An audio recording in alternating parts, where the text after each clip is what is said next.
Hi, I'm Masahiro Sakurai, director of Smash Brothers. You might have heard the rumors circling around the internet that game developer Masahiro Sakurai, the creator of Super Smash Bros., amongst many other things, wants to retire from the gaming industry. And well, that turned out to be false. There was an error in the translation and it made it look like that he wanted to retire, when in fact he just wanted to stop doing his monthly Famitsu column. Which is sad all on its own, but this leads me to the topic of today's video. Does Sakurai need to retire? Twist.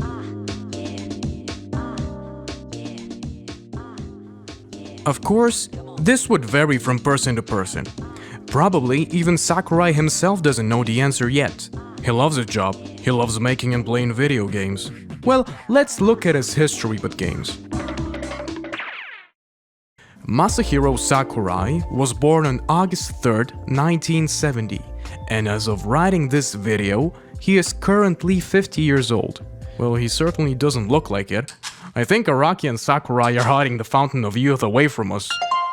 In one of his weekly Famitsu columns, he even discussed his early encounters with video games. He says, "First, my parents would give me 200 yen. While they shopped, schoolboy Sakurai would go straight to the game corner. At the time, the Shijutsuya game corner was always bringing out the latest games. I could enjoy a variety of things to play. When I ran out of money, I went to a hobby shop on another floor with the demos of the newest games." Sakurai started working at HAL Laboratory in 1989, and by the age of 19, he created the character Kirby and started development on his first title, Kirby's Dream Land, which released in 1992 for the Game Boy.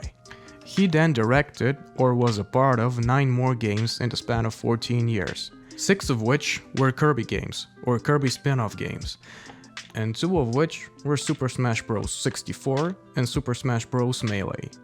He also lent a helping hand for Fire Emblem: The Binding Blade. 2 days after his birthday in 2003, Sakurai left HAL after growing tired of all the sequelization passively forced by HAL. Sakurai didn't like that people automatically assumed that every project that he would take part in would automatically have a sequel. He says that even if it's a sequel, lots of people have to give it their all to make a game, but some people think that the sequel process happens naturally. Sakurai didn't stop pursuing his passion in game development though. He began work on a collaborative project with Tetsuya Mizugachi.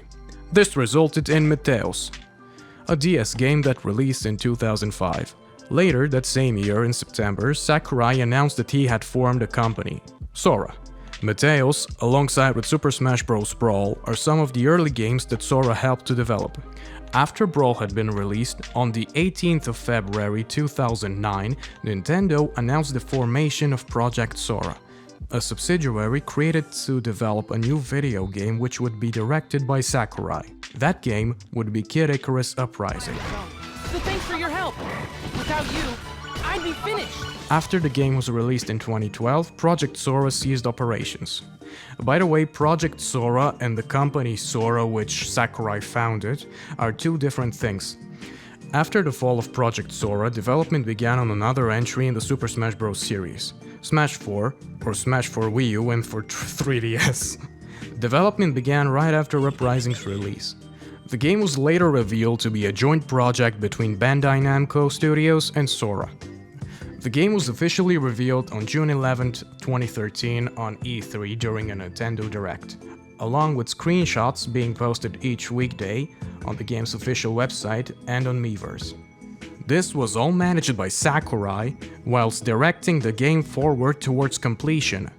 Super Smash Bros. For Nintendo 3DS was released in Japan on September 13, 2014, in North America and in Europe on October 3, 2014, and in Australia on October 4, 2014.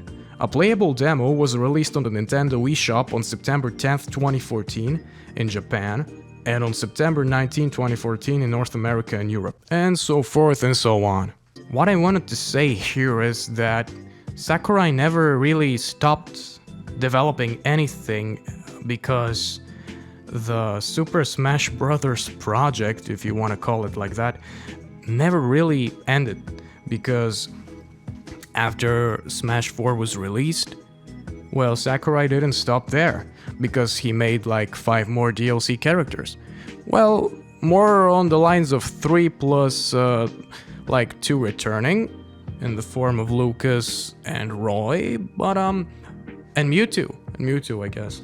So there were 6, yeah. So 6 DLC fighters, Mewtwo, Roy and Lucas, and Bayonetta, Rio, and Cloud. For Smash 4, that is. After the end of Smash 4, Sakurai and his team began working immediately on Smash Ultimate for the Nintendo Switch, and development on the game was extremely difficult as well. Getting all the past characters in one game and also developing new ones proved to be quite the challenge for him and his team. At the end of 2018 though, Smash Ultimate released to a great reception of fans.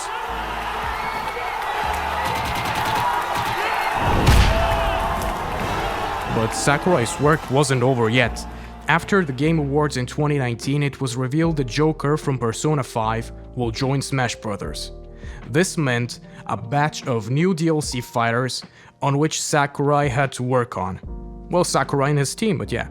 And look, the end of Fighter Pass 1 wasn't the end of this man's work though. The lineup was Joker, Hero, Banjo and Kazooie, Terry Bogard, and Byleth.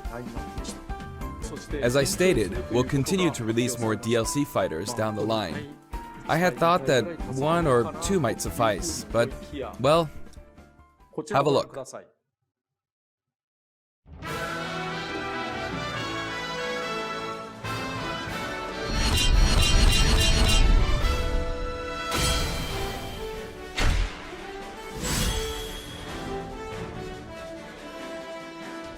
Looks like there will be 1 more fighter than last time. After Byleth, the last character in the DLC Pass 1 was shown, Fighter Pass 2 was revealed, which had even more characters. The development of Fighter Pass 2 continues even to this day of writing this video, as Sakurai has still to take a break from all this continuous work. Believe me, if I were Sakurai, I would have taken a break a long time ago, but this man continues to work constantly for over like 10 years now, even more. And you know, all this work has affected his physical health. Around 2013, he mentioned in his weekly column that he felt harsh pains in his arm and wrist. The following week, he was diagnosed with calcific tendinitis. He wrote, "Not only am I getting calcific tendinitis, but they've also found what are apparently several ruptures in the muscles. My upper arm hurts and there's also this chronic dull pain in my elbow joint as well. On the lower arm, there's this feeling of fatigue around the flexor muscles that turns into pain when I use a keyboard or a game controller with my fingers." He also said that there is no instant cure for it. So all I can do is either block the pain with injections or put my arm in a cast to keep the ruptures from spreading. I was told that the important thing was to keep my arm as rested as possible. In order to get it fully healed, the only thing is to not use my right arm or hand. He later explains that, as a director, I don't have much time in the weekdays to proceed along with my own work. The entire day is spent overseeing other people, holding meetings, working on other proposals, making visits everywhere, and so on. Often, I go in my off days to catch up on my own work, but with my body going on me like this, I have to cut these extra days out of my schedule, and even with that, I can't use my right arm very much to control things. If this disorder lingers, or if it never gets fixed, there's no telling what impact that would have on the project. Well, luckily for us, he did it, somehow, and he managed to release Smash 4 in time for us. Sakurai mentions that he dealt with a lot of stomach problems throughout his development of Ultimate. When you've got symptoms like food poisoning, you definitely have to go to the hospital, right? I've had the situation once or twice before during development. It was like I got food poisoning from some oysters that I didn't eat. It was like my food had come in contact with them or something. After being asked if he took some time off his work to focus on his health, he replied with, "No, I didn't. I just get an IV drip and I go to work like normal." There's this recent article that also says that he passed out during his workout at a gym, but this isn't anything related to his health problems from work, but more on his diet, which consisted only of meat and very low carbs. And yeah, people, imagine, even though he had all of these health problems, he can still do stuff like this. You can actually play with a second player. Let's give it a go. Attack, attack, keep attacking using both players.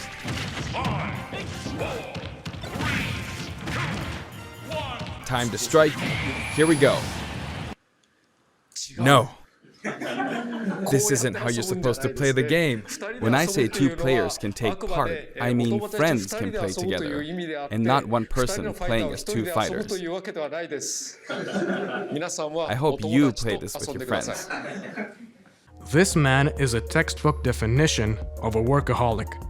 It might be some cultural thing over there in Japan which forces the male citizens to work on more and to be more workaholic, but I really think he should have some off time and focus a bit more on his personal life. Oh, and sometimes fans that straight up go up and harass this man for not including a meme character such as Waluigi in Smash, well, these people can go somewhere. I don't want them. I would like to see that icon in Smash as well, but please don't be children eggs. And don't harass the developers over one character. Sakurai and the team have had enough as is by the higher-ups of Nintendo and their own sheer workaholism. And about if Sakurai should retire. I think yes, he should. This man has created enough to leave a great legacy of games behind him. I would absolutely love to see him work on a future project, but to be honest, I would like to see him take a break even more. And if that means for him to retire, then I'm okay with it. We all know that, from all people, he and his team deserve to take a break the most. Thanks for watching.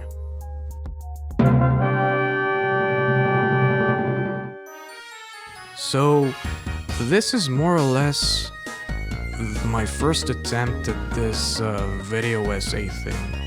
I hope it turned out to be at least mediocre, and I hope that my accent didn't really turn off a lot of you people, because sometimes it can turn off even me. Well, yeah, thanks for watching, and I'll see you guys next time.